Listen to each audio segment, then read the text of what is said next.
I buried my voice the day I buried Sarah. 3 years I'd lived with only the wind for company, tending cattle that barely looked at me, and a house I kept too quiet. Folks in town called me Ghost Rancher, and I didn't mind. It suited. Silence was my punishment, my shield. I told myself if I kept still enough, grief would not gnaw me raw. Then one blistered afternoon, two shadows fell across my trough. At first I thought heat was playing tricks, but the dust cleared and I saw them. Two women, towering, their frames stretched long as cottonwoods. Apache sisters. Their feet bled into my dirt, ribs sharp as fence posts. They tried to drink but crumpled, half dead at my water's edge. I stood frozen. My vow had been simple: no more souls in my home, no more ties to bind. But watching them claw weakly at life split something open inside me.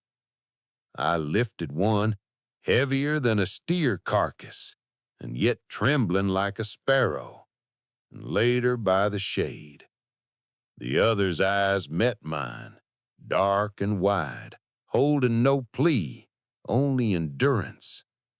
I fetched bread I'd baked weeks back, near stale, and tore pieces into their hands.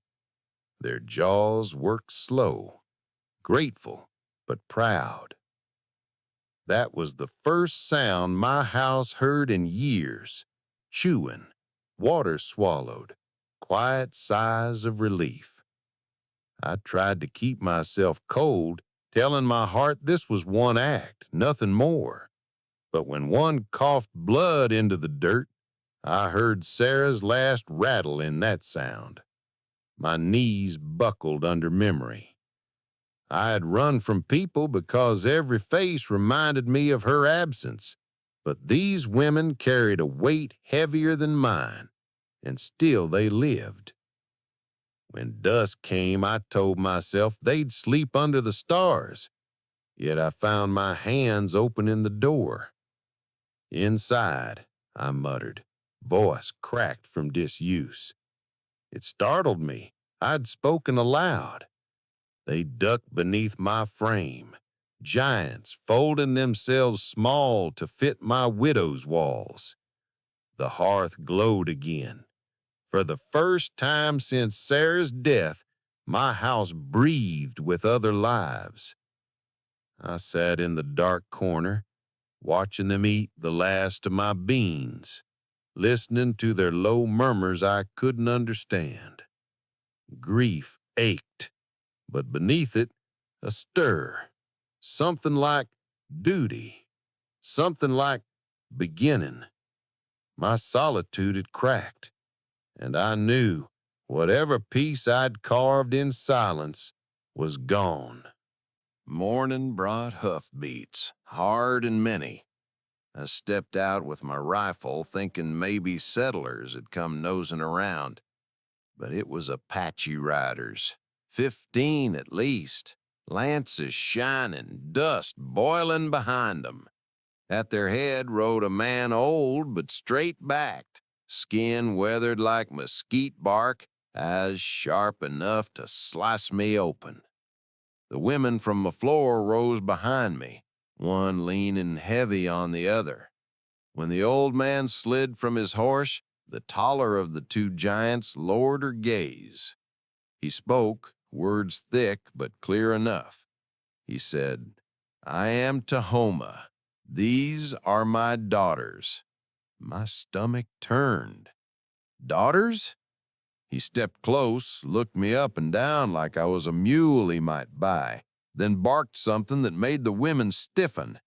One translated haltingly, "Our Father says, 'You gave us life. He cannot leave debt unpaid.'" I thought he meant cattle, or land, maybe horses. Instead, he lifted his hand and pointed to the younger sister, Aida, I'd learned her name. He said, flat as stone. She is yours, wife. The world spun. I hadn't touched a woman since Sarah. Hadn't even thought about it, not in truth. My vow of silence had been a marriage to memory. But here was a war chief offering me flesh and future like a trade. I stammered, throat raw.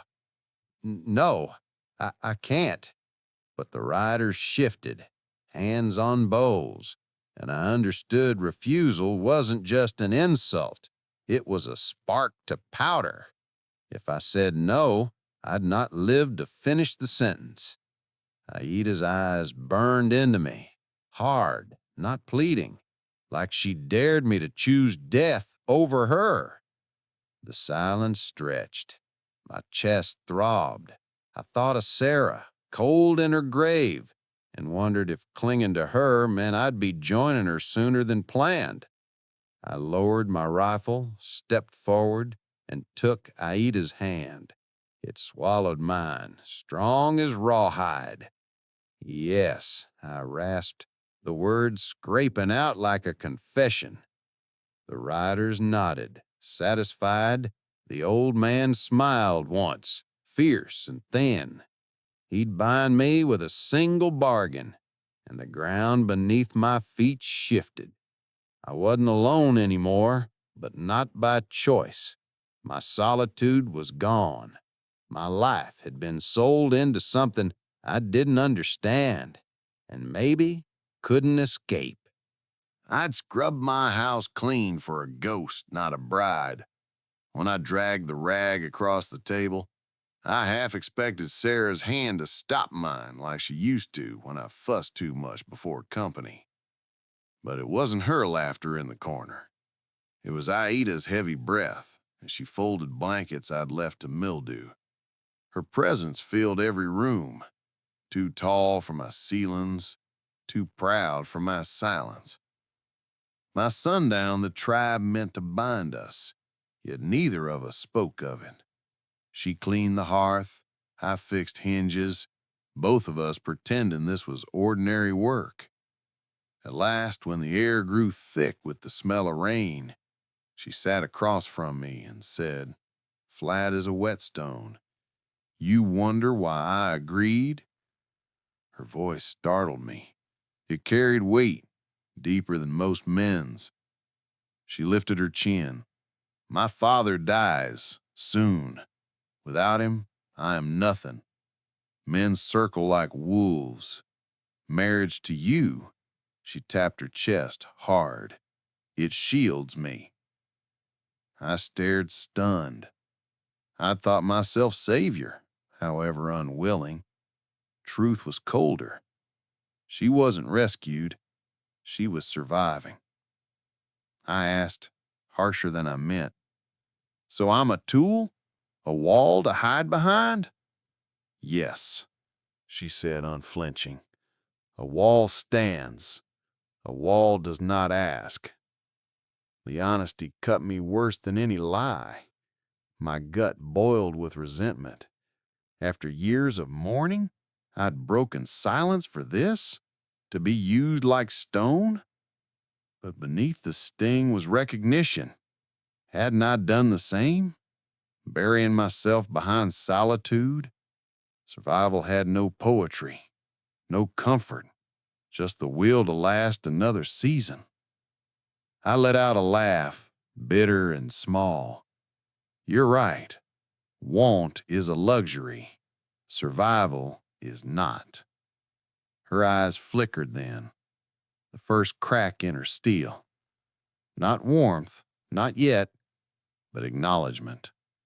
She leaned back, satisfied I understood. In that moment, I knew this union wasn't romance. It wasn't rescue. It was bargain, sealed not by affection, but by need. We would survive, maybe together, maybe despite each other. And though it chilled me, some buried part stirred awake, because at least it was something alive, something moving forward, not just rotting in Sarah's shadow. The first trouble riding out of the West. Settlers with hate in their saddlebags. I knew 'em. Neighbors once, though I'd turned my back on their Sunday meetings and fence-line gossip. At their head was Jacob Rex, a man who wore righteousness like armor, though his hands were dirtier than mine ever were. They reined up by my corral, rifles easy in their laps. Rex spat into the dust. "Heard tell, Gideon, you've thrown in with Apaches. Took one of their giants as wife. That true?" His man chuckled low, mean. Behind me, Aida stepped into the light. She wasn't dressed to impress, just her father's deerskin, patched and plain. But she carried herself tall, unflinching. The laughter died quick. "She'll cut your throat in your sleep, Nash. You think you're safe, but you betrayed your own kind. You're feeding the enemy under your roof. That makes you enemy too." My jaw clenched. Alone, I might have agreed to anything to keep the peace, let 'em spit on my porch and ride away. But before I could answer, Aida moved. She strode past me, a knife flashing from her belt, and in a blink, the steel was under his Rick's chin. His horse sidestepped, eyes rolling, but she held steady. "Your throat," she said in her heavy English, "is as soft as any man's. Say one more word of my husband, you die here." The air cracked with silence. I ought to have dragged her back, smoothed it over. But instead, I felt my chest blaze with something hot. Pride, admiration, anger too, all knotted together. Hicks trembled, his man shifting uneasy, rifles half raised. My hands found my own gun, and I leveled it steady. "She's right," I said, surprising even myself. "If you come here calling me traitor, you'll leave in pine boxes." For a heartbeat, no one breathed. Then Hicks sneered, eased his reins, and spat again. "You'll regret this, Nash. You're alone, and when they turn on you, don't come crying to white men." He wheeled his horse, the others following, dust swallowing their retreat. I lowered my rifle slow. Aida slid her knife back, her face unreadable. She hadn't asked for my defense, and I hadn't offered it for her. Still, we'd stood as one, two walls braced against the storm, and in that stance, I knew enemies weren't just across the desert. They were at my very gate. By sundown, the fire was high and the drums low, steady as a heartbeat. The tribe had gathered, eyes glinting in the half-light. They formed a circle with me and Aida at the center. My palms sweated, though the desert air had cooled. I'd buried a wife once, but I'd never been wed by fire and blood. Tahoma, the chief, stood beside us. His voice rose in his tongue, deep as canyon echo. Two women stepped forward, carrying a strip of cloth, crimson from dye, or maybe blood. They placed it in the chief's hands. Then a knife came to me, the handle carved from bone. I swallowed hard and cut my palm, feeling the sting tear deep. Aida took the blade without flinching, sliced her own. Blood welled, dark and thick. Tahoma bound our wrists together with that cloth, pressing the blood into one another's skin. Crowd murmured approval, as if they'd just watched two rivers meet. Then his voice changed, sharper. One of the sisters translated, hesitant. He says, "Now you carry her debt. The bond is sealed." "Debt?" I asked, breath shallow. Aida's jaw tightened, but she kept her eyes forward. The sister explained in pieces. Aida had once been promised to a northern warrior. The union broke. Pride was wounded, and blood debt declared. Till now she bore it alone. By binding myself to her, I had taken it on. My knees nearly buckled. Rage clawed up my throat. I thought I was marrying a shield, a partner in survival. Instead, I'd been shackled into a feud not mine, a war dragging toward my doorstep. I wanted to tear the cloth off, to spit into Homa's fire, to shout that I'd been tricked. But the circle of eyes watched. Warriors' hands rested easy on weapons, waiting. To refuse now wasn't freedom.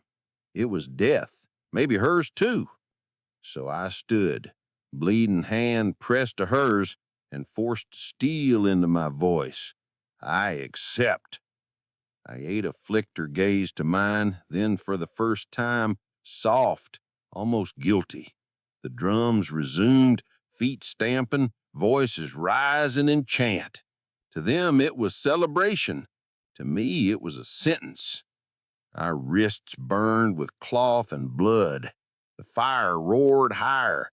I told myself this wasn't the end, only another grave to dig. But inside, a truth whispered cruel. The ghost rancher had just married himself to war. They came at dawn, silent as wolves. I heard the first horse snort in the darkness, then saw the line of shapes on the ridge, northern warriors, painted for battle. The one in front rode bareback, long spear across his knees. Takakota, they called him, though the name meant nothing to me yet. He slit down, walked forward like the ground belonged to him. Aida stood at my side, jaw hard, hand hovering near her knife. She whispered, "He tests you. They will not let me fight, only you." I felt my stomach drop. I'd been a rancher all my life, not a fighter. My knuckles were made for fence posts, not men's jaws. But Takakota circled me slow, measuring. He spoke in their tongue, another translated. "Prove you hold her. Prove your blood worth its cloth." Then he hit me. No warning, just a backhand that spun me half around. The crowd growled approval. My vision blurred. He hit me again, harder. I staggered, ribs screaming. Part of me wanted to drop, to end it, to crawl back into the hole I dug after Sarah died. But another part rose, ugly, stubborn, furious. This was my house, my land, my vow, and if I fell now, I'd lose everything, maybe her life, too. I straightened, blood dripping from my nose, and spat into the dirt. "Again," I croaked. Takakota grinned, showing teeth. He swung, but this time I ducked, drove my shoulder into his chest. It was like ramming a wall, but he stumbled one step. Gasps from the circle. He threw me down, fists like hammers on my back. Pain flashed white. I clawed up, face in dust, and pushed to my knees. "No surrender," I rasped. My lungs burned, my hands shook, yet I stood. Takakota stopped. He looked at me long, then nodded once. He raised his hands, palms out, and spoke. The translator's voice shook. He says, "You live. You hold her." The warriors murmured respect. Some even bowed their heads. Takakota offered his forearm.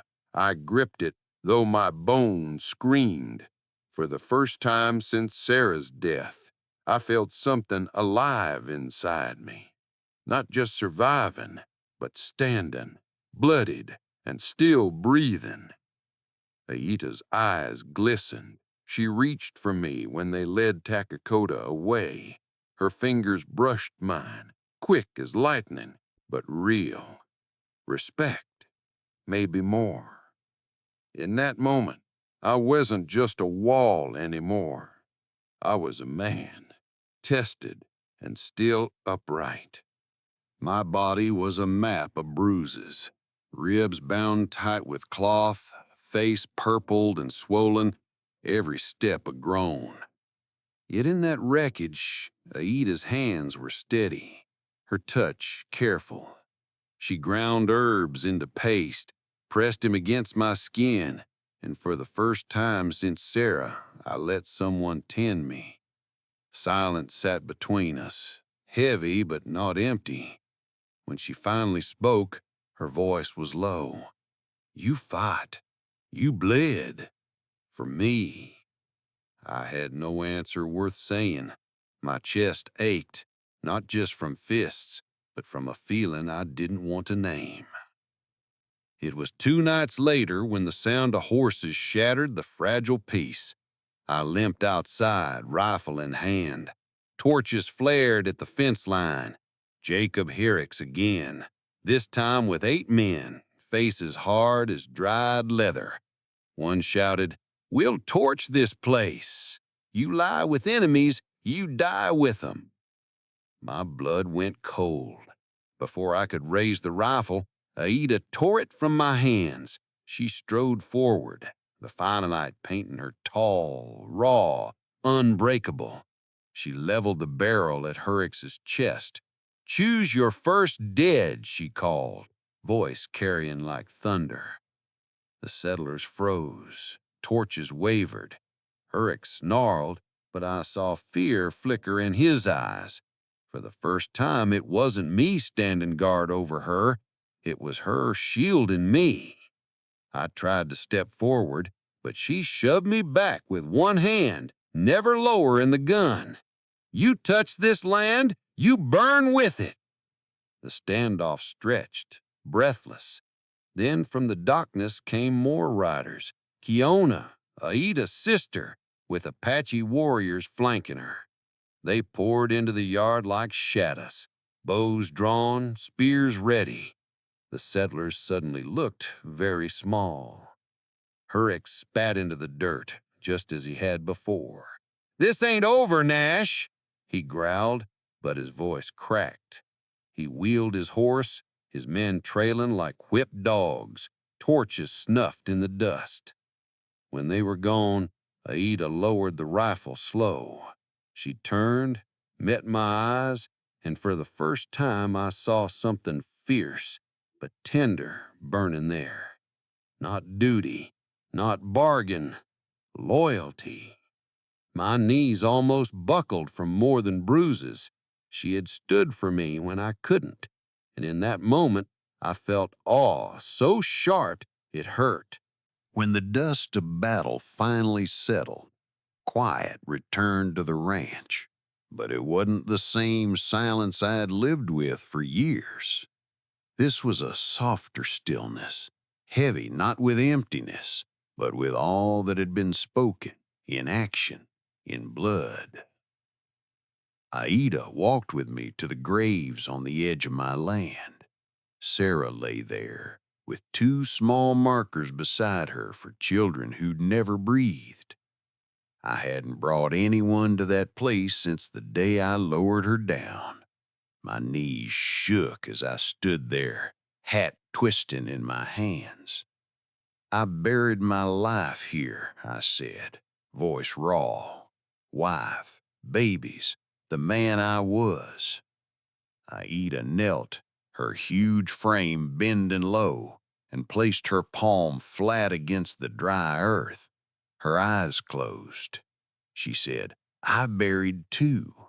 My mother, my brother, both taken in raids. I carried their names alone." We stayed like that, 2 mourners by different graves, yet bound by the same hollow ache. For the first time since Sarah's passing, I didn't feel ashamed of my tears. I let 'em come, slow and hot, and I didn't hide from her. When I looked up, Aida's eyes were wet too. She said, "They tied us with blood, with debt, with war, but we choose or we do not." Her words cut deeper than any knife. I realized then this bond wasn't just about survival or honor. It could be choice. It could be life again. I reached for her hand, scarred from the blade that had sealed us. My voice trembled. "Then I choose." Her fingers closed around mine, strong as iron, yet careful as though I were glass. The desert wind moved through the grass, and for the first time in years, I felt air fill my chest without pain. I had thought myself a ghost, a man living only to tend a grave. But standing there with her, grief did not vanish. It joined with hers, shaping something fierce and tender between us. From obligation to choice, from silence to voice, I was alive again, and I was hers.